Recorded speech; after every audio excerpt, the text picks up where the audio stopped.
Okay, you're ready for some angles. Now on your gun, on your bazooka, that's what this little wheel's for. That goes in and holds that tape and creases it when you do your angles. Now the trick with doing angles is to start with a little bit of tape past where you're starting from, because as you go up the angle, it's going to have a tendency to pull that tape a little bit, and then by the time you get to the top, if you don't do that, you're going to be 3-4 inches short of tape on the bottom.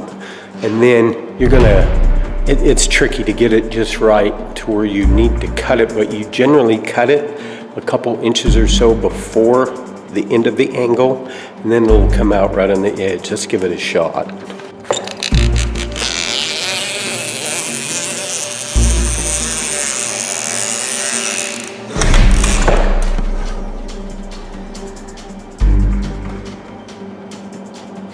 And that turned out just right. I'll show you how to do those tops. That's how you do the bottoms. You see I left a little bit of tape. As it goes, it kind of pulls. Then it ends up just right on the bottom. It takes a few times, but you get the hang of it. Again, the thing is the best tool ever for this kind of thing. Okay, you've got your angle taped, and now you want to finish it or wipe it down. I mean, if you're doing it by hand, you're going to use a broad knife, but if you're not, you're going to be using tools like these. Corner roller and an angle head. First thing you're going to do is take the corner roller like this. Generally I start in the middle, and that's going to go and hit that crease of the tape. Basically it's pushing it in there. When you use your angle head, you can see how it's shaped right there. Like a butterfly thing. That part leads the way, so you'll put it in the angle like this and pull it down. This always leads. This your leading edge right here where this shape is. Because if you go the other way, it just don't work right. You can see that motion. They make them for different angles too, but this is just a 90. So you're gonna take that, instead of starting in the middle, you're gonna start on top, push it in there good, and then just bring it down. What that does is it like wipes it down and feathers it out there. That's a little lack, it should be more, but that's just because you need to push harder. But again, if you have a clicker situation, it's not gonna work. Have I said stuff about clickers enough? Yeah, I think so. Anyway, the angle head and the roller, two essential tools for doing angles. Makes the job go way faster.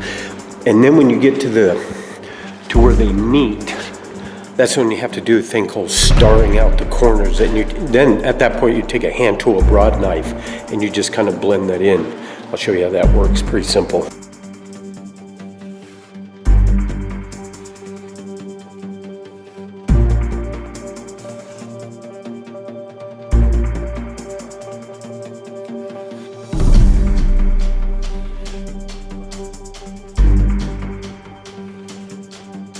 That's the first time. The second time you're going to use a different tool to run those angles. They're already taped, and the second time you're just going to be putting more mud over that because it'll shrink back. You'll see a tape edge, and with the angle box, you'll flush that out and it'll look primo. After you've went ahead and used your angle head and flush those angles out, you're going to need to pull up the corners, and just real simple. You just take a broad knife and pan and get rid of that excess mud that always ends up near the floor. So you got that kind of thing going on. Just take your broad knife and just go like something like that. That cleans it up. Because if you don't, it's going to leave a mess, especially on the corners. It dries and it's hard, and then it just gets in the new mud. In the closet, we have a situation like this. That's an existing wall here, and then with a new product going up against it, that's always the case in remodels. I'm not going to tape that angle. I'm going to flat tape here against that wall, because I don't have to finish that whole wall in that area. Flat tape that. let it dry, flush it out with another coat of mud, and then use some Primo caulking. And do it a couple times because the caulking will shrink back. Do it again, and that'll move and stretch, and that won't crack. And you won't have to go through all that trouble of taping that side and having to rematch that texture and all that junk. So just a little tip how to do that. Okay, it's time to do the high stuff. And it's time for the big boy stilts.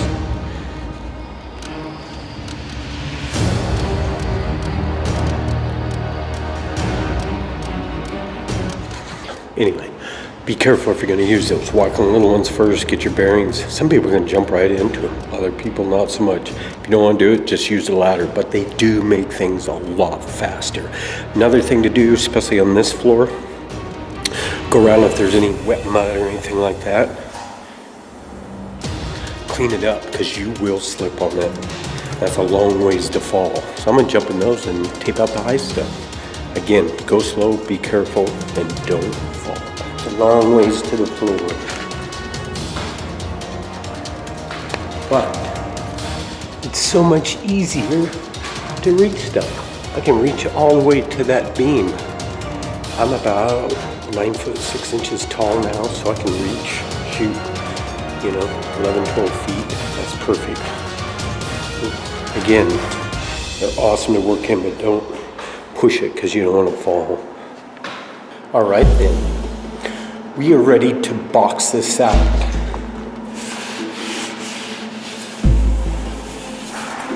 All the joints are dry. So we're going to use a product like this. Topping joint compound. Now the topping is really a smooth texture and it goes on nicer than say the all-purpose or the taping. All-purpose is designed to do it all, but I prefer topping because it's easier to sand and it's easier to apply and has a nice finish. And we're going to use a thing like this. That is the 10-inch box. The handle attaches like that. The box has a setting on there. This is wide open because I want to get enough mud as I can on there and fill those joints up because we're going to run another box over to the 12-inch box. So we're going to go ahead and mix this mud up. We're going to mix it to the right consistency that'll run through this box, and then we're going to go like hell. These on the knife, it's about like soft ice cream, about like that. And on the pump, we took the gooseneck off that we used to fill the bazooka with and put an attachment like this. That will fill our box. Show you how it works, real simple. You're just gonna take the box, there's a groove there, put it in there, and pump it up. As you can see, the mud is on there. It doesn't come out. If it's too thin, it'll make a mess and just roll off the wall. I'll show you how easy it is to work. But again, it's a pushing motion. As you run it across the wall, you push it. These wheels stay on the back and ride the wall, and the mud comes out. There's a blade in here that feathers the edges. Sometimes those need replaced, but no, they last a long time. Okay, you're gonna put this thing on the wall. Start at the edge, push it down. It's nice tight against the wall, and then you're just gonna go.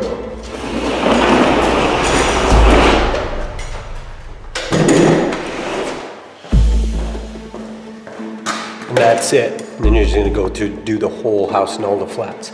Now the butt joints, you're gonna do all these seams, the recessed seams, and then come later and do the butt joints. And I'll show you how to do the butt joints, especially in this place, because the butt joints look kind of ugly.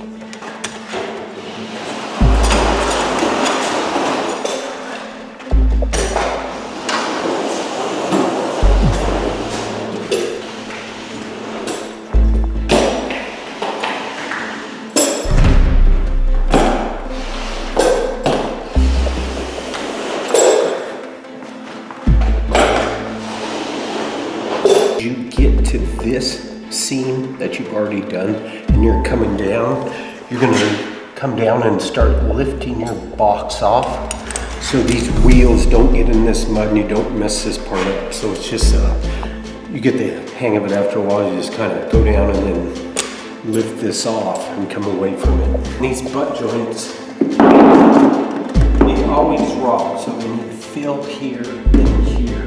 So the first time with this 10-inch box, I'm gonna run it on this side and this side. And later with the 12-inch box, after this mud is dry, I'm gonna go down the center.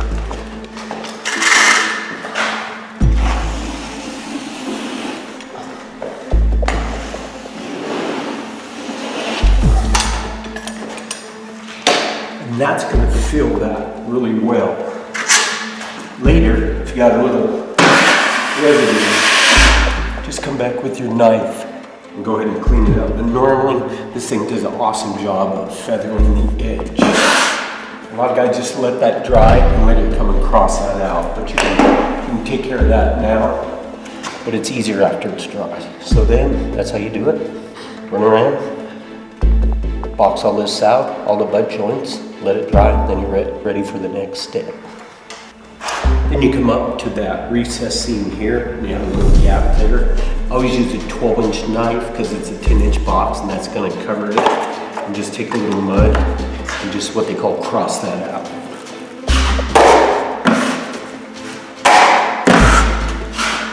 It's going to fill that big gap. Another problem sometimes is this down here.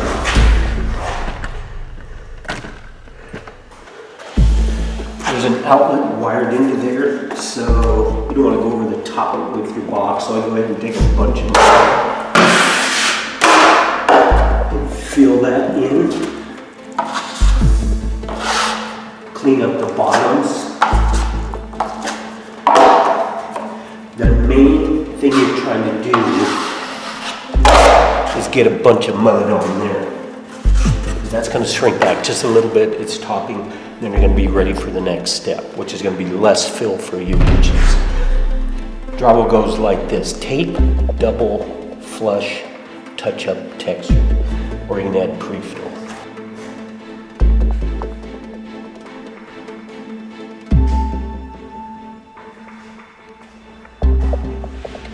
Mud's got to dry.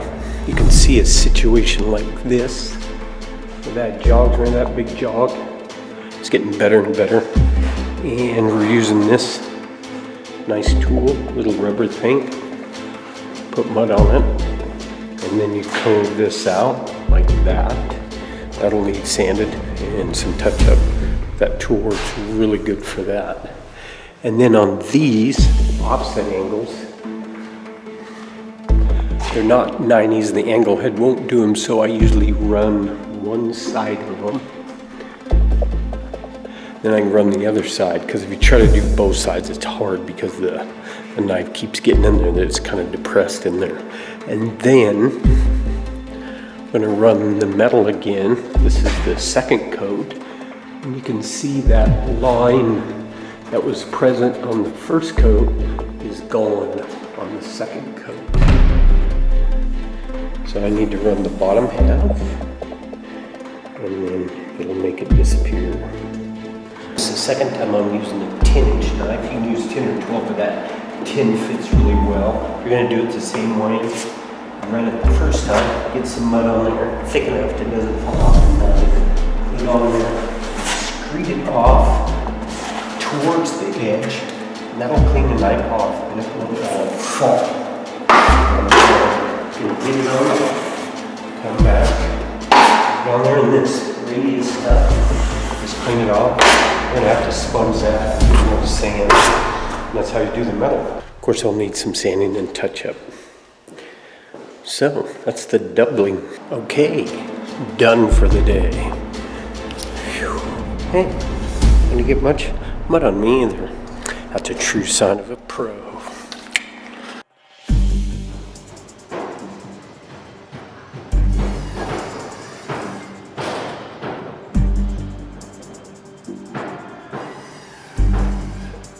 So you think you're done for the day, but you're not, because you got to clean this stuff up. And if you don't wash it up, this mud will dry and then it's a mess. So best thing to do is get a hose out and clean it up with the sprayer.